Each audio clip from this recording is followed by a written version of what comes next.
Assalamualaikum warahmatullahi wabarakatuh. Perkenalkan, saya Bella Purnama Dewi. Saya merupakan dosen tetap S1 Keperawatan dari Stikes Mitra Adiguna Palembang dengan latar belakang pendidikan kesehatan reproduksi.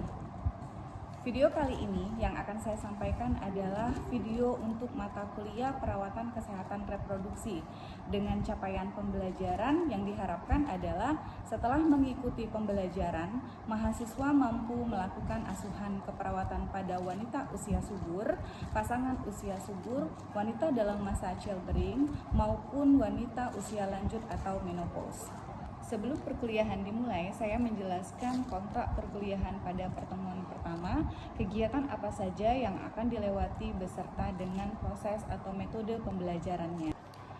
Pada SCL terdapat banyak pilihan metode pembelajaran. Beberapa di antaranya adalah PBL atau Problem Based Learning, kemudian mini group diskusi, kemudian ada juga simulasi, case study, dan lain-lain.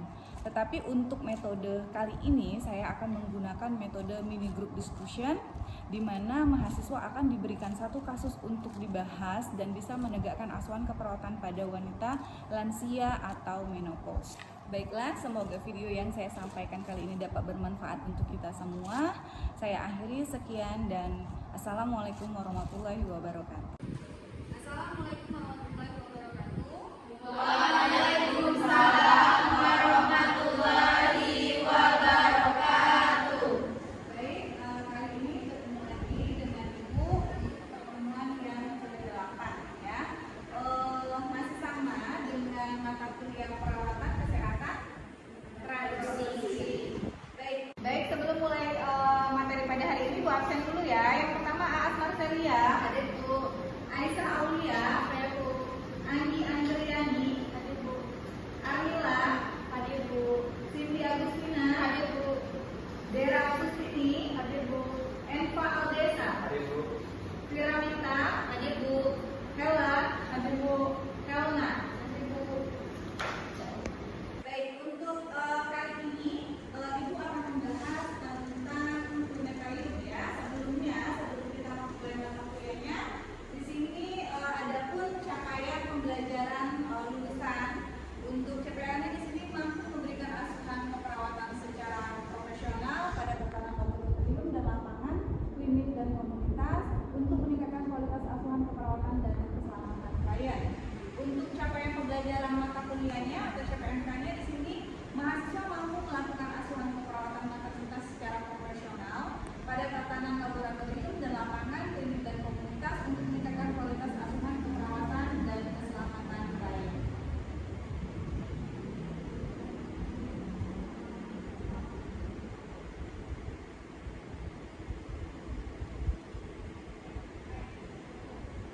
Sebelumnya, gimana nih kabarnya semuanya? Alhamdulillah luar biasa. Allahu Akbar. Semangat ya semuanya ya. Masih. Baik, untuk pembahasan hari ini adalah setelah mengikuti perkuliahan diharapkan mahasiswa mampu melakukan asuhan keperawatan wanita usia subur, usia reproduksi, pasangan usia subur, wanita dalam masa childbearing, hamil, melahirkan dan setelah melahirkan, serta dalam kondisi berisiko dan masalah-masalah yang berhubungan dengan reproduksi. Dan kali ini membahas tentang menopause atau premenstrual ya. Baiklah, di sini saya akan menyampaikan. Sebelum memulai materi, ada yang bisa menjadi tanggapan apa itu premenstrual?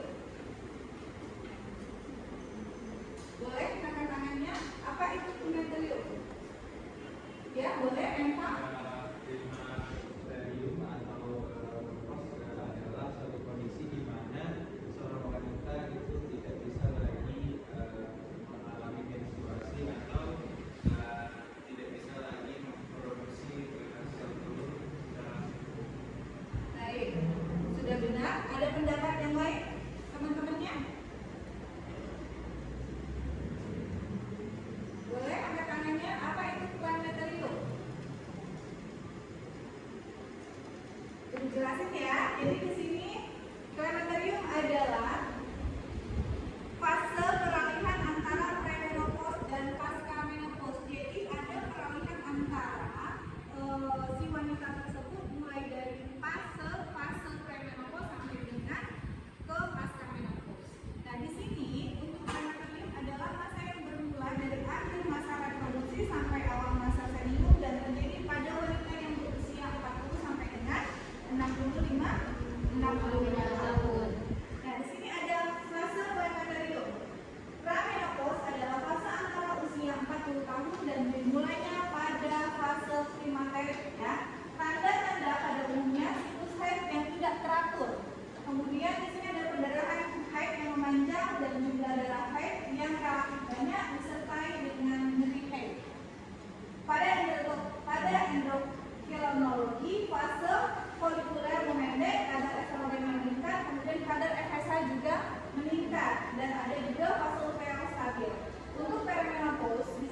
dari pokok bahasan yang sebelumnya, ada yang bisa menyebutkan apa saja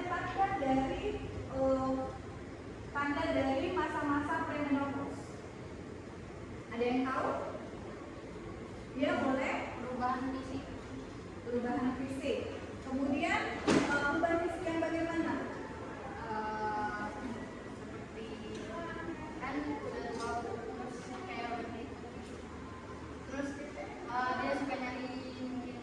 Nyeri, kemudian perubahan pada kulit, mungkin kulitnya kering gitu ya. Kemudian apa lagi? Boleh? Menurut buku penelitian hasil dari Ibu Bella, bahwa faktor utama dari terjadinya perempuan menopause yaitu asam urat, dan kemudian ada juga faktor pendukung yaitu penggunaan KB pada masa hormonal. Baik. Ada lagi pendapat yang lain bisa menyebutkan apa saja tanda dari fase premenopause? Silakan Hanifah. Itu berdasarkan informasi yang saya dapatkan dari buku hasil penelitian dari Bu Bella yang berjudul Pendidikan Kesehatan tentang Menopause, itu didapatkan beberapa informasi, yaitu yang pertama adanya perubahan siklus menstruasi di mana terjadi ovulasi menjadi lebih menentu interval antara periode menstruasi dapat lebih lama atau lebih pendek. Kemudian yang kedua itu terdapat kasus atau di mana wanita ini juga boleh terganggu oleh kesulitan tidur, sering kepanasan saat hendak tidur ataupun pada malam hari. Kemudian yang selanjutnya itu ada perubahan fisik, di mana fisik pada wanita menopause atau sini mengalami kelemahan sehingga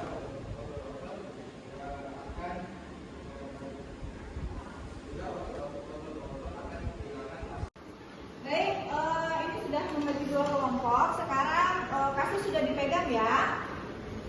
Nah, untuk kasus ini mungkin bisa tolong dibacakan dulu dari kelompok yang ini, silakan dibacakan.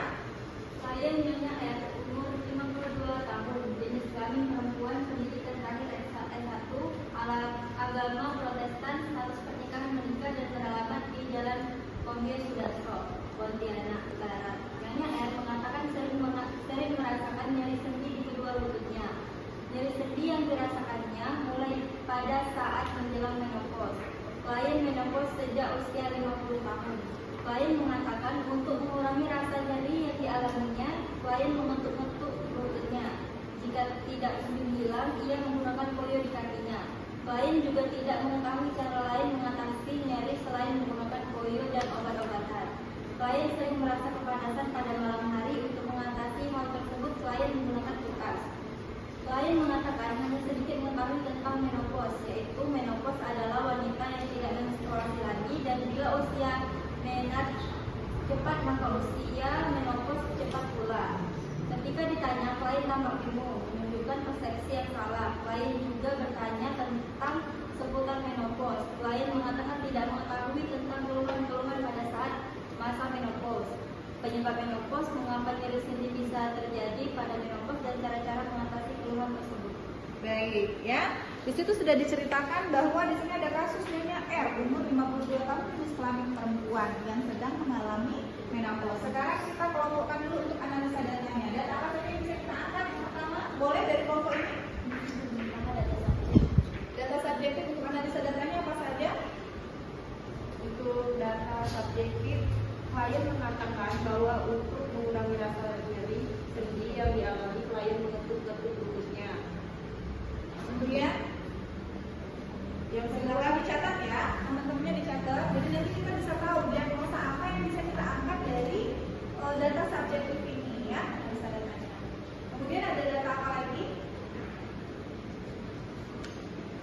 Klien mengatakan hanya sedikit mengetahui tentang menopause. Iya, betul. Kemudian klien juga bertanya tentang seputaran menopause.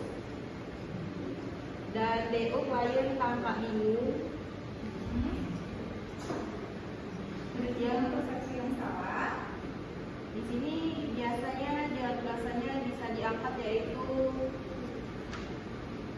defisit pengetahuan yang berhubungan dengan kurangnya pengetahuan. Baik.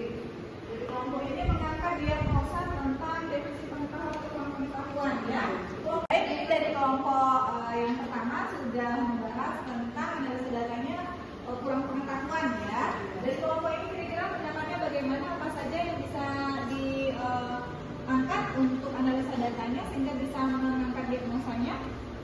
Kalau menurut kelompok kami analisa datanya itu pertama ada DS. Nyonya R mengatakan sering merasakan nyeri sendi di kedua lututnya. Kemudian juga mengatakan bahwa untuk mengurangi rasa nyeri sendi yang dialaminya, kemudian mengetuk-ketuk lututnya. Lalu untuk DO-nya, kemudian terlihat mengetuk-ketuk lututnya untuk mengurangi rasa nyeri. Baik, ada lagi? Teman-temannya bisa menambahkan? Masih adakah data yang belum disebutkan? Sudah semua? Diagnosa yang bisa diangkat? Nyeri akut. Nyeri akut berhubungan dengan? Inflamasi proses relasi inflamasi. Baik. Selain itu, dari data-data tersebut, adakah diagnosa yang bisa kita angkat satu lagi?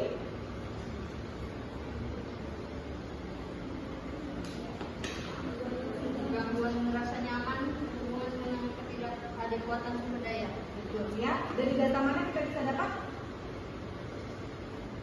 Klien sering merasa kepanasan pada malam hari untuk mengatasi klien tersebut biasanya mengalami infeksi. Iya, itu karena ketidaktahuannya ya. Baik.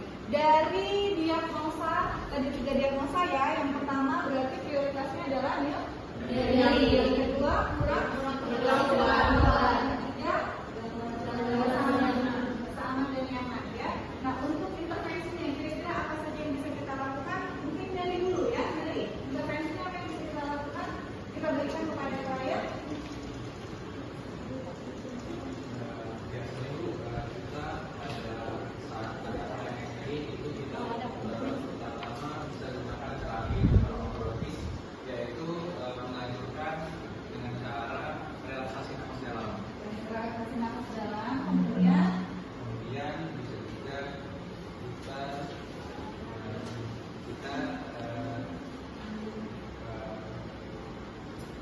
kita siapkan lingkungan ataupun mengatasi penyebab dari karena ini keluhannya nyeri, selain dari farmakologi ya, farmakologi itu juga bisa dapat memberikan terapi farmakologi, salah satunya tadi teknik tarik nafas dalam, kemudian bisa juga diberikan juga seperti paduan jahe gitu ya, untuk mengurangi nyeri pada daerah lokasi penyebab nyeri tadi. Kemudian untuk diagnosa defisit pengetahuan, kira-kira intervensi apa yang bisa kita berikan? Dari intervensi edukasi kesehatan. Edukasi kesehatan. Edukasinya berupa apa? Mungkin Jelaskan faktor resiko yang dapat mengganggu kesehatan, ajarkan perilaku hidup bersih dan sehat, ajarkan strategi yang dapat digunakan untuk meningkatkan perilaku hidup bersih dan sehat. baik ya. Sesuai dengan buku hasil penelitian yang saya lakukan. Di sini ada juga pendidikan kesehatan tentang menopause dengan menggunakan media buklet. Jadi buklet ini merupakan salah satu media yang dapat kita berikan untuk menambah pengetahuan si pasien. Apa sih buklet? Buklet itu sama kayak gini buku, tapi dia lebih kecil, lebih simpel, yang isinya tentang materi yang akan kita berikan. Contohnya kayak menopause ini, karena si ibu ini kurang informasi, ketika dia ditanya dia juga nggak tahu. Beliau ini hanya mengetahui bahwa apa tadi menopause itu berhentinya menstruasi saja ya. Nah di situ dengan media buku web ini kita dapat memberikan informasi-informasi yang berkaitan dengan menopause, sehingga si pasien ini atau si klien ini mengetahui apa sih tanda dan gejala dari menopause. Karena di situ di kasus mengatakan bahwa si klien mengatakan tidak mengetahui tentang menopause atau hanya sedikit mengetahui tentang menopause. Kemudian di situ dia tampak bingung dan klien itu juga tampak ada penanya tentang seputar menopause itu, ya.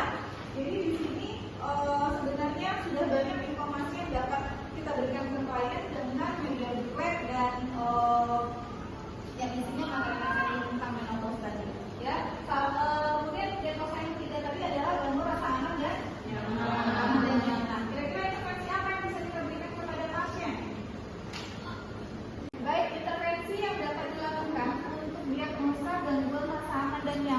Boleh kelompok ini menyebutkan? 1. Terapi relaksasi. 2. Perawatan diri. 3. Kenakan pakaian yang nyaman. Gunakan nada suara lembut. Menurunkan berat badan. Ya, dari untuk rasa aman dan nyaman di sini karena si wanita menopause itu merasa panas, jadi memang kita harus mengurangi penyebab-penyebabnya. Salah satu penyebabnya adalah misal konsumsi kafein, kopi ataupun teh. Nah, itu kan dapat menyebabkan metabolisme ya di dalam tubuh sehingga menyebabkan penguapan dan panas pada wanita menopause.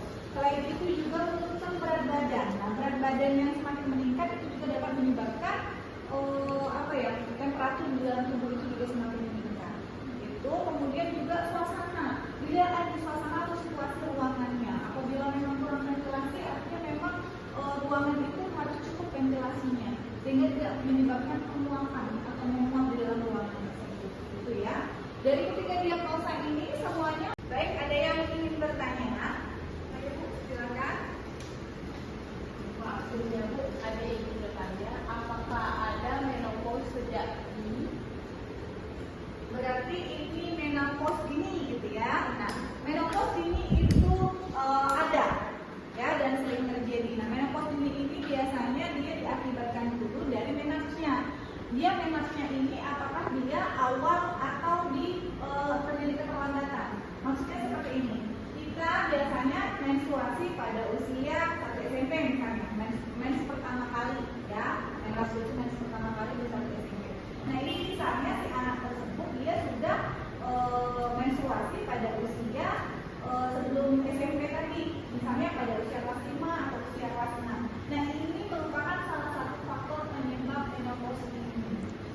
Ya, sehingga dia akan mendapatkan menopause lebih cepat, lebih awal. Ya, selain memang ada berbagai faktor yang lainnya, tapi salah satunya juga disebabkan oleh itu. Ada? Ya, silakan. Planetarium, mulai minggu depan. Baik, kalau memang tidak ada lagi pertanyaan, mungkin dapat disimpulkan pertemuan kita hari ini. Siapa yang bisa menyimpulkan? Silakan. Baik, silakan.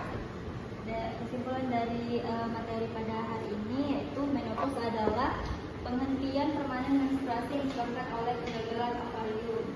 Ini dapat didiagnosis setahun periode menstruasi terakhir dan bersifat retrospektif. Menopause ini terbagi menjadi 3, yaitu pramenopause, perimenopause, dan pasca-menopause. Lalu tanda dan gejala yang dialami wanita menopause biasanya itu adanya perubahan siklus pada mens, terjadinya mood pleasure, sulit tidur, terus kepanasan pada malam hari, atau semutan pada kaki dan tangan. Lalu terjadinya perubahan fisik yang melemah dan sering nyeri pada Baik. Ada lagi